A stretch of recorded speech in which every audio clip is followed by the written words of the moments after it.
Bonjour à tous, dans cette vidéo on va voir un ensemble d'exercices qui peuvent faire une évaluation sur les fonctions numériques, plus ou moins qui peuvent regrouper une grande partie de ce chapitre en classe de seconde.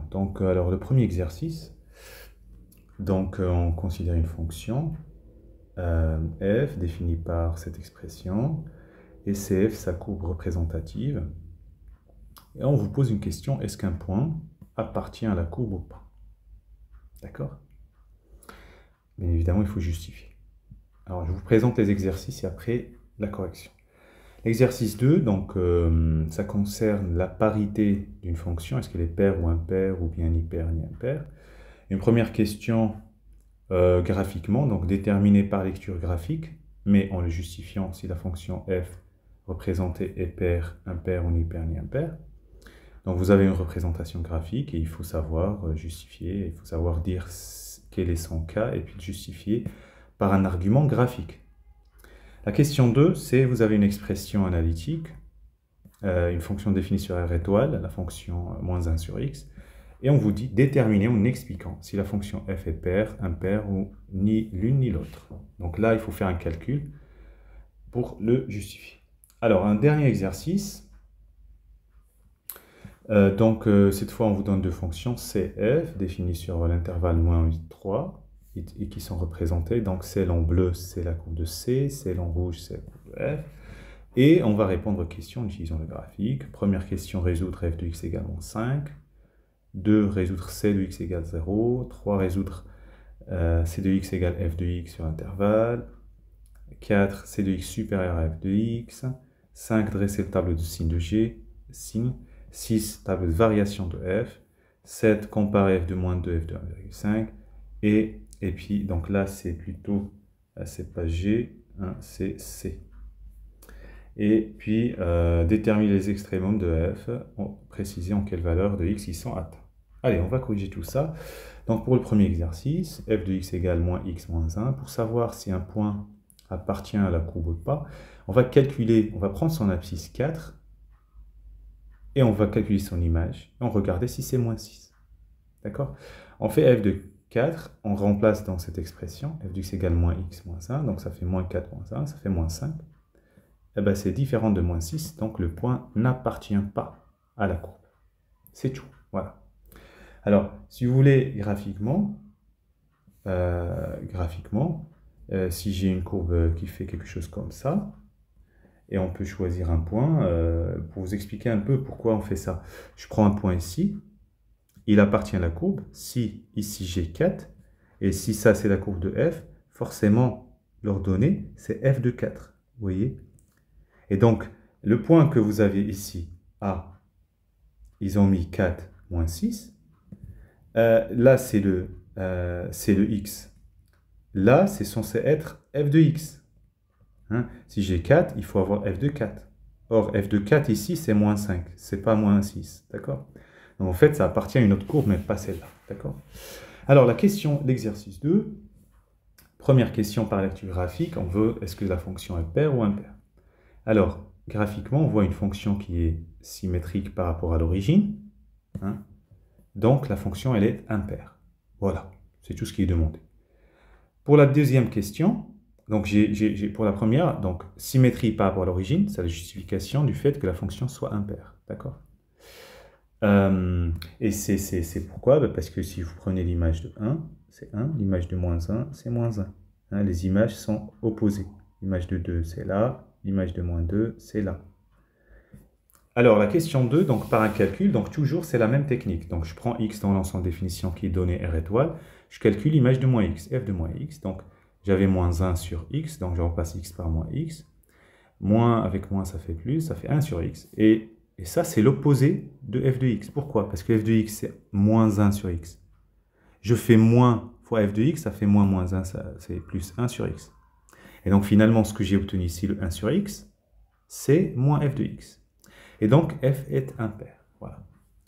Alors, maintenant l'exercice 3. Je vais détailler un peu plus les réponses. On vous dit donc, graphiquement, résoudre f de x égale moins 5. Alors, f, c'est la rouge.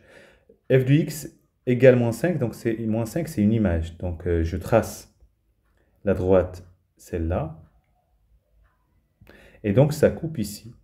Et il faut lire le x correspondant, donc s égale moins 1. Voilà.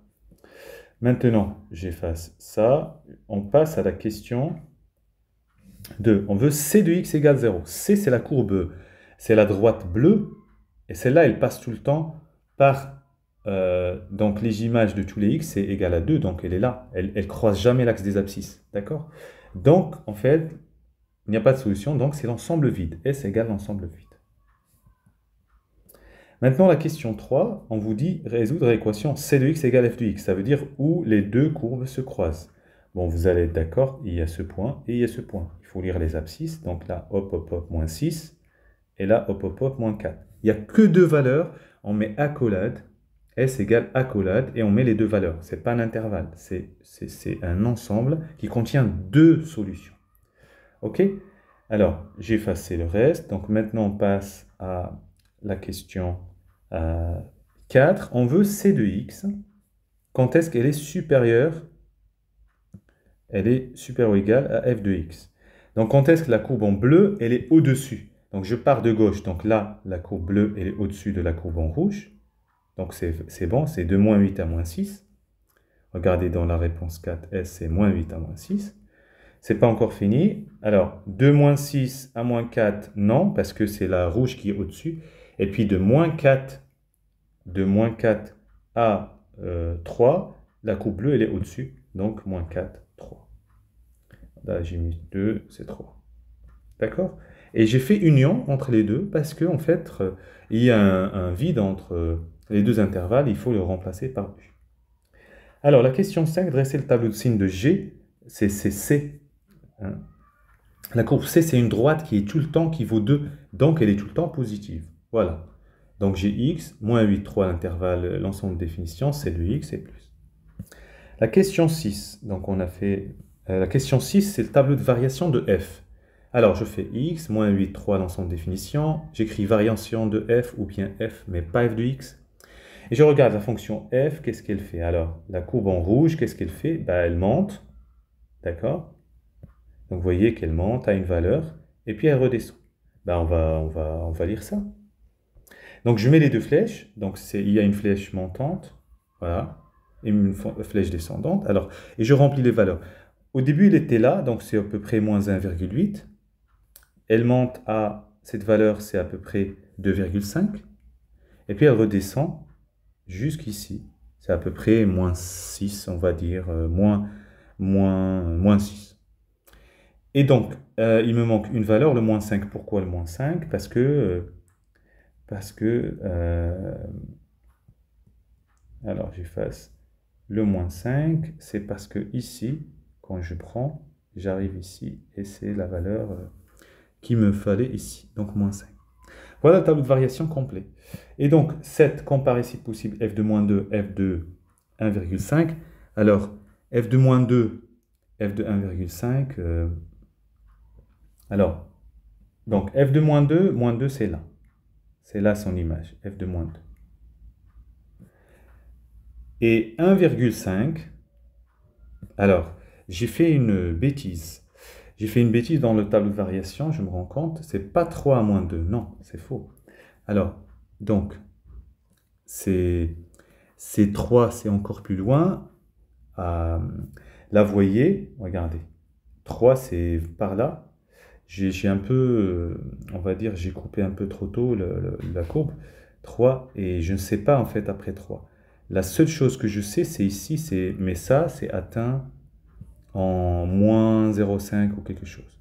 D'accord? Donc en fait, ce que je peux faire peut être des 100, mais là, si je fais moins 0,8, allez, cette valeur, si je prends moins 0,8, d'accord? Ça fait moins 6. Et après, le reste, je ne sais pas, parce que la courbe, j'ai pas plus. Donc, je peux faire que ça. Et donc, si vous voulez, est-ce que je peux comparer f de moins 2 et f de 1,5? Alors, j'écris impossible, parce que 1,5, il est là. Alors, pourquoi ça bouge en permanence, tout ça? 1,5, Et donc son image, je ne la connais pas en fait. La courbe s'arrête ici. D'accord? Et donc ils n'ont pas donné. Donc c'est impossible. La dernière question, pour finir. Les extrémums de f, bon le max il est là, ça vaut 2,5. Ok? Et il est atteint en quelle valeur? Donc en x égale moins 5. Le min, donc je prends cette valeur, celle-là. Ok? Elle est atteinte en moins 0,7, moins 0,8, comme vous voulez. Donc j'ai mis avant moins 0,8, donc je mets un 0. Et voilà, c'est terminé. Allez, bon courage.